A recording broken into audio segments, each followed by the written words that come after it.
Hey everybody, we're going to go through a little bit of resets to kind of help your body moving in the morning, but you can also use these as warm-ups before you start your training. So we're going to start with head nods. We're going to work from our head all the way down into a standing position. So we'll start with head nods. She was supposed to be head nodding the whole time while I was talking. Okay. So what we're looking for here is you should be moving your eyes first and then your head, and you want to make sure that you keep your breathing the same as in the video before. The pace you go when you do this is up to you. You can go slow, you can go super slow, you can go a little bit faster. Just make sure your body likes it. You shouldn't feel any pain. Then we're going to go into head turns. As we're doing this, we should be thinking about pushing our shoulder blade down out of the way. Should feel a little bit of lat activation. Your lats are your armpits, and you should focus on looking over your shoulder, not dropping your head. It's a great way to loosen up your neck and get your vestibular system, which is your stability system, online. How many rounds and reps should they do? Good question. So you're going to want to do anywhere between 10 and 50 of these. If you want to keep it a little bit more compressed and you want to save some time, maybe you're only doing 10, but there's really no wrong amount of head nods to do as long as your neck and your lower back aren't barking at you. Okay, from this, we're going to switch over to baby rolls. So you're going to flip over onto your back.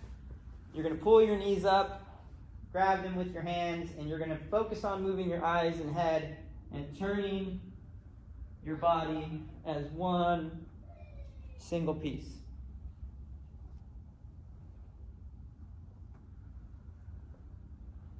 We should not be pushing off with our arms. We probably should have added some music or something behind. No, because we don't have rights to the music. You hear that? You don't have rights. Right now we're all about no rights. Yeah. So you should not be pushing off with your arm when you're doing your baby rolls. You're going to want to open up your leg. That will transfer some of your body weight over and make it easy to roll. This activates your midsection, is a gentle way to foam roll your lower back, and then it keeps upcharging that vestibular system, balance system stimulation that we get when we want to start getting ready to train.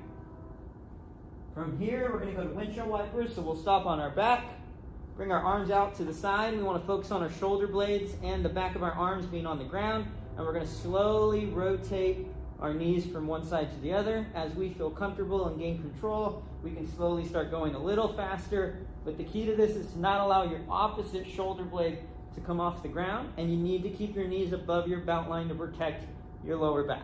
So what that means is not letting your knees here. Our belly button, you want to pull your knees towards and almost have that over your belly button. A great way to loosen up your middle back, great way to activate your core, learn to control your lower body while your upper body does another movement. You should also stay relaxed. So if you start getting into a position where you're holding your breath and you're trying to make it a little harder than you need to be, then you might want to reduce your range of motion. Maintain your breathing, keep this easy, your body should like it. If it hurts, either reduce the range of motion or stop doing it. Now, from here, again, anywhere between 10 and 50 reps each side. The more you do it, the better you're going to feel. But if you're short on time, reduce the reps. But it's important that you just do a little bit of something every single day, and that's going to add up to you continuing to feel good while the gym is closed. So let's flip onto our hands and knees, and we're going to go into rocking. You turn 90 degrees. That's going to look weird if we are in that position. So we're going to rock back and forth. Okay, Monty's turned 90 degrees so that you can see what you can do with your feet. So there's multiple foot positions that you can maintain. You can either pull your toes underneath, and that's going to help alleviate a little bit of foot tension or ankle tightness, or you can point your toes.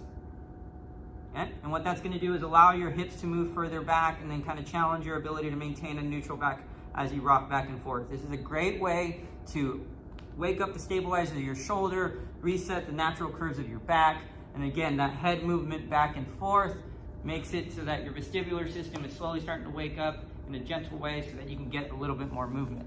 Okay? The last one is drop down into commando, and you can wear underwear while doing this. Okay? So the commando position is on your forearms, and she's just going to continue to rock back and forth. You can still adjust the variations of your feet, pulling them underneath or pointing them. This commando position challenges your rotator cuff and your shoulder blade strength a little bit more. So if you have wrist issues, you can also adapt it to take pressure off your wrist. But it does provide a little bit more strength benefit to the upper part of your body. Okay? From next, flip over onto your back. I'm a big fan of rocking for anywhere between 50 and 150 reps. You can adjust from one foot position to another, do 25 of one, 25 of the other, but it really is the reset that makes me feel the best, so I do a lot of it. Okay? We're gonna lay down on our back next, and start activating our core and start working our contralateral arm and leg pattern. So Marty's gonna do a dead bug. We're gonna have multiple variations of the dead bug. Our static position is one that kind of feels like it challenges the most people. What you're looking for is maintaining your tailbone off the ground a slight amount. It will rotate your hips into a good position and start teaching your core muscles to work. Here, you're gonna focus on your breathing. Once you feel like you can breathe for 10 to 20 to 30 breaths without feeling challenged, then you can start doing some arm and leg movements. So you're gonna drop one arm down and the opposite leg down. Now this challenges your core because it basically teaches your brain to not move two limbs while moving the other ones, which is basically how we work when we're up on 2 feet. Monty can bring her arm overhead, but if you have pain when you bring your arm overhead, you can adjust that by bringing your arm down. Still the same challenge. You can see it starts to mess with your brain. She was supposed to move opposites. But anytime you make an adjustment in terms of controlling a different pattern, it's gonna challenge your brain as much as your body. So it's really, really helpful to move slow in the beginning, but you can show proficiency by changing your speeds, by going fast, going slow, and then alternating your pattern from one to the other. Then we'll flip back over. I just wanted to address, a lot of times people have tight hips, so one of the most common things we hear about is popping in the hips when you're doing the dead bug. So a modification you can do is going from the straight leg position is bending your legs, going into a smaller range of motion. Okay, you want to avoid the popping. Otherwise, you can just go straight into static dead bug, so you don't have to advance. Yeah, that pop is an instability in your hip. So as you start to move down towards the ground, your leg's position basically changes quickly, and you have ligaments and tendons kind of running into each other. We can avoid that by stopping before the popping and then doing some deep breathing and going back, or adjusting our limb length like Marty suggested, which is a great point. Next one up, it will be bird dogs. Now, bird dogs, we can do the same thing in terms of bringing the arm forward or bringing the arm backward, depending on how your shoulder mobility is. But what's beneficial about bird dogs is it starts to incorporate some anti-rotation, some control of your midsection without letting your hips turn. The important part here is to focus on lengthening our legs out so that we get good glute activation without getting any lower back arching. So that's what we're trying to prevent. To not lift the leg up, but to extend the leg back so that the lower back stays in a good neutral position the entire time while you're doing this. So really, no lifting. No lifting. So don't go up, go out. Okay? So, and if you look at her when she's fully lengthened out, that's about the distance that you should keep from someone when you're outside right now. It's all about social distancing, guys. Okay? So, again, you can adjust your foot position. We can go toes grounded into the ground like you see Marty here, or you can flatten your foot. That flattened foot position is going to be a little bit more challenging because you take out the ability to ground your foot or to root your foot, foreshadowing, okay, into the ground, and it'll make your core work a little harder. Okay, from here we're going to go into either crawling, okay, or elevated rocking. So Monty's going to post up into off the ground. We're going to show the harder one first because I'm not doing it. So she's going to crawl back and forth a couple steps, and then crawl backwards a couple steps. You can do this in your living room, in between two beds at a hotel. Maybe you shouldn't be going to hotels right now.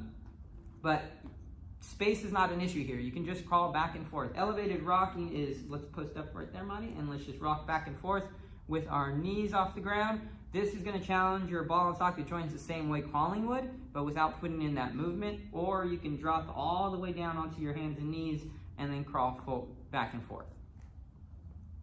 This crawling pattern is a great way to coordinate your limbs. It's a wonderful way to nourish your brain, keeps you moving, and really it can be very challenging if you set a timer for 5 to 10 minutes and just crawl back and forth. And after that, we're going to jump up onto our feet, finish off with a little bit of cross crawling. Knee taps. Monty calls them knee taps. They're called cross crawls. Okay? You can change this cross crawling into marching.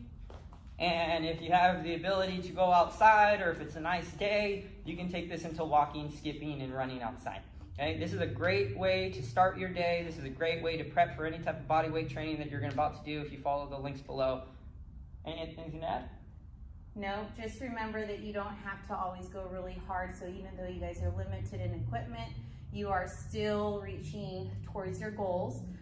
Muscle just needs to be stimulated. You don't necessarily have to always be moving weight. So don't feel that you're doing less. We're going to be doing more together. And we constantly talk about consistency being the primary principle of all successful training. You don't have to be in a gym to maintain your health. It does help because it gives you more tools in your toolbox to use. But during these times that you're away, if you continue to move, I can guarantee you when this passes, you'll have your health and your fitness here waiting for you. And if you guys have any questions or you need any more information or any variations so that you can feel good while you're doing this, please don't hesitate to reach out. We're here for you guys. Thank you, everybody.